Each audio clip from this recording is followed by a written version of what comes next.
Brian Esposito, bonjour, merci de nous accueillir chez vous, à Paris. Alors, on va dire en direct parce que vous et moi, on l'est, mais ce serait forcément Exactement. rediffusé. Comment ça va? Bah, écoutez, ça va, hein, ça va plutôt pas mal de mon côté. On essaie quand même de faire en sorte, que tout aille pour le mieux, mais c'est vrai que c'est une situation assez compliquée, mais bon, on s'occupe.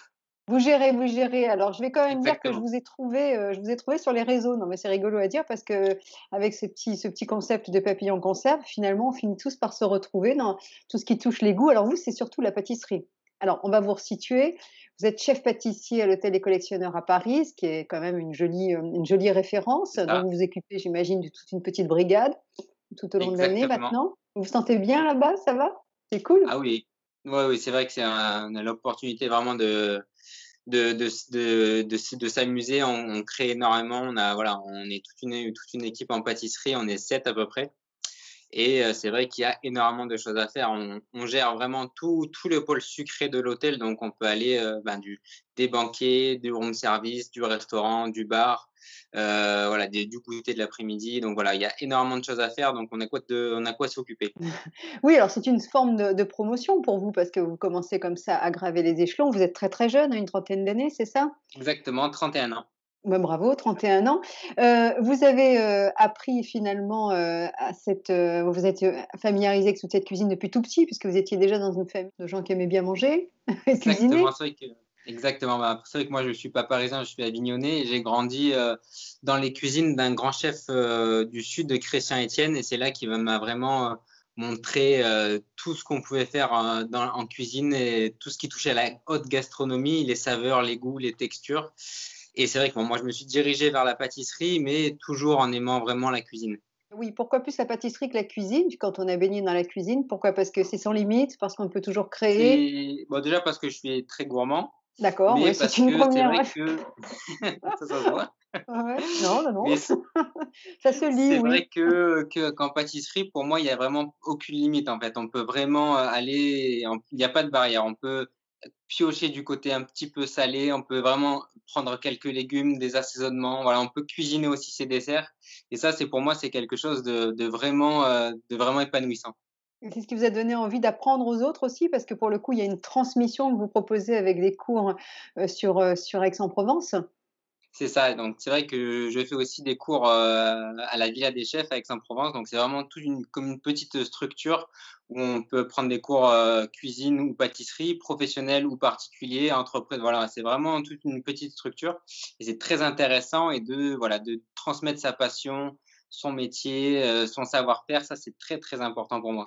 Bon, on mettra en tout cas le lien, forcément à la fin de cette vidéo, comme ça tout le Ah, monde pourra éventuellement jeter un petit œil sur ce que vous faites et puis surtout ça donne l'occasion de vous rencontrer en chair et en os, hein? tant Voilà. qu'à faire, ça sera mieux. Bon, pas de suite, hein, mais dans quelques mois. Non, non, ben, on espère évidemment, qu'on aura l'occasion de vous retrouver très vite derrière, vos fourneaux pour Moi aussi, toutes ces petites recettes, sucrées.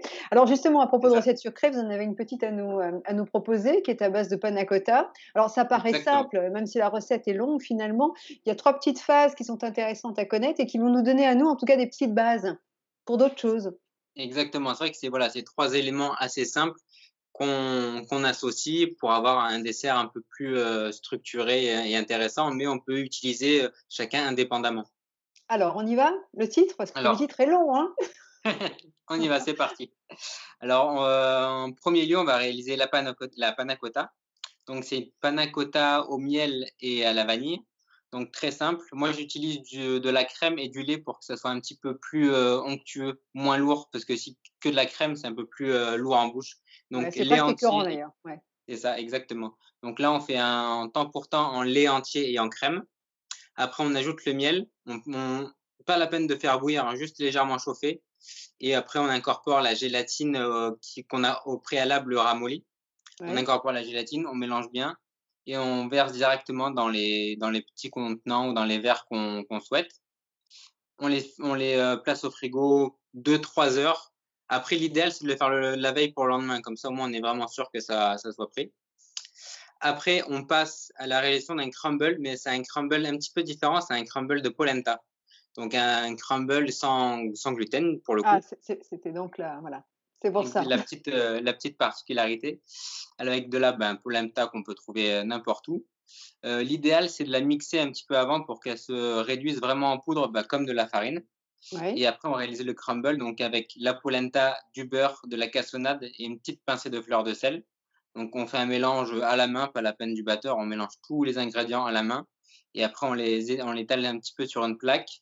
On cuit au four à 180 degrés à peu près 12-15 minutes Ouais. selon le croustillance, on va dire. Après, on réalise la sauce caramel au beurre salé. Donc très simple. On prend du sucre, on peut prendre de la cassonade, mais on peut le faire avec du sucre blanc, qu'on fait fondre en réalisant un caramel à sec. Donc pas d'eau, juste du sucre fondu dans une casserole. On met un petit peu de beurre, de la crème, on laisse cuire, on rajoute une pincée de fleur de sel et c'est impeccable. Et Mmh. après, on peut réaliser les pommes poêlées. Donc, moi, j'utilise des pommes Pink Lady parce qu'on a un côté qui est un peu plus, acide pour casser tout le sucre qu'on a dans le dessert. Ah oui, tout Donc a toujours une petite signification, c'est pas par hasard, hein. exactement, tout est réfléchi, il y a le pourquoi du comment à chaque fois. C'est vrai qu'on essaye J'imagine que vraiment vous avez dû goûter à chaque fois à différentes pommes alors pour choisir la c'est meilleure? ça. C'est Ouais, vrai que, chaque pomme peut être utilisée pour différentes recettes et que là, après justement, on peut avoir des pommes qui se réduisent plus en compote. Là, le but, c'est d'avoir vraiment des quartiers cuits et pas réduits en purée.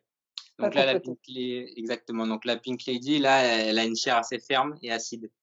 Alors, très simple, juste la pomme, on l'épluche, on la coupe en 8. L'idéal, c'est d'avoir 8 quartiers. Comme ça, ils Ouais. sont pas trop fins, pas trop épais. On met un petit peu dans une poêle, un peu de beurre et un petit peu d'huile d'olive pour avoir la petite touche provençale. Bah oui, après tout, Bon, vous êtes un peu provençal, c'est hein. vrai que c'est mon petit fil C'est la conducteur, touche c'est la Esposito. exactement, la petite touche provençale, c'est mon petit fil conducteur.